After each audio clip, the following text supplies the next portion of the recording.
Back. We're going to talk with Margaret Carlson and Kate O'Byrne in a moment, but we begin with the legacy of Senator Edward M. Kennedy. With me now is historian Robert Dallek, who for more than 40 years has chronicled the lives and impact of America's political giants. Thank you for being with us. My pleasure, Al. Bob Dallek. For presidents, we have to wait decades, sometimes longer, to really assess them. Events can change so much. Yes. For legislators, is it the same true, or can we make an instant analysis more comfortably? Well, I think we can probably make more of an analysis more comfortably, but on the other hand, I wouldn't be too quick to make judgments on even a major legislator, because for me, as a historian, what I want to see are the papers, the records. Right. What went on inside the Beltway and inside the rooms of the Legislative Assembly. It's amazing sometimes what you find in those materials, and I've pondered that as to why they keep them, but I think it's part of the ego trip that they're on. That was part of the genius of your book on Senator Kennedy's brother, John F. Kennedy, which you found in those papers. But given all that, I'm still a journalist, and I want to ask what your sense is of how Edward M. Kennedy is going to rank in that pantheon. Well, he has to rank very highly, because, after all, he's the third longest serving senator in American history, and that alone is an impressive achievement. But the fact that he was so involved in so many major domestic and foreign policy issues over these crucial decades in American history, he leaves an important mark on things like health care and civil rights, the Vietnam War, the Iraq War. He said his vote... Immigration. Immigration. Without question, these are all terribly important issues. And he was at the center of so many of them. And not just as a partisan Democrat, but as someone who negotiated with the other side, who had a hand in shaping legislation because he was masterful at creating bipartisan connections. It's been written by some this week that he indeed may have been the most historically consequential of the Kennedy brothers. Is that a reach or not? Well, that's something that we're going to think about over the next 30, 40 years. But I think it is a plausible statement in the sense that, after all, Jack Kennedy was not an important legislator. And as president, he was only there for under 3 years.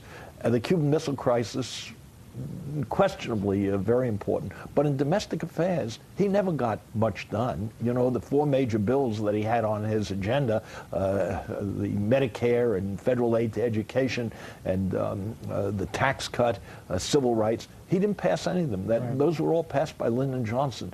And Robert Kennedy, of course, very brief stint in the Senate, and never made it to the White House. They really are, their legacy is more as an inspiration to people rather than Ted Kennedy's is written in the law. Yeah, they're more sort of mythological figures in American history. But Ted, also, his importance will be part of the whole Kennedy legacy. And I've been saying his passing marks the end of an era because, you know, the Kennedys have been on the national public scene since the 1920s, when Joe Kennedy became famous as one of the wealthiest businessmen in America. And now, well, we'll see what happens. Maybe one of the children will fill the gap. Bob, is there any historical analogy? Is Ted Kennedy, I'm thinking, for example, the liberal Democratic equivalent of Robert Taft? Yeah, I mean, I think that might be a good analogy, because if you were reaching for a Republican senator in the 20th century, you'd identify as Mr. Republican. It was Robert Taft. And never got to the White House. It never got to the White House. And the same with Ted. He'll be seen as Mr. Liberal Democratic senator, because that was his identity. I once asked Arthur Schlesinger, did he think that Ted could ever make it to the White House after Chappaquiddick? And Arthur said, well, you know, if there were a big economic downturn resembling something like the Great Depression, then, because of Ted's identity with the New Deal and with liberal causes, he might then come into focus as the candidate. Of course, if his health had been good, if he had been younger in 2008, that might have been his moment. Instead, he helped Barack Obama get there. Bob Dallek, thank you so much for that perspective. Let me just ask Kate and Margaret for some closing thoughts. Kate, I know that you had a different point of view, but I've heard other conservatives say, I wish we had a Ted Kennedy on our side. Well, Ted Kennedy once said about Ronald Reagan that he admired the fact that President Reagan, quote, stuck to his guns. And here was Teddy Kennedy himself in his 47th year in the Senate, as determined and aggressive on behalf of his liberal causes as he ever was.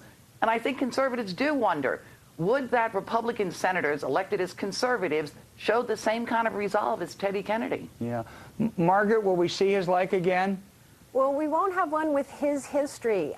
Privilege, loss, near tragic flaws, who spent half a lifetime redeeming himself, and he became that rare person, a senator who made a difference, a senator who we will remember.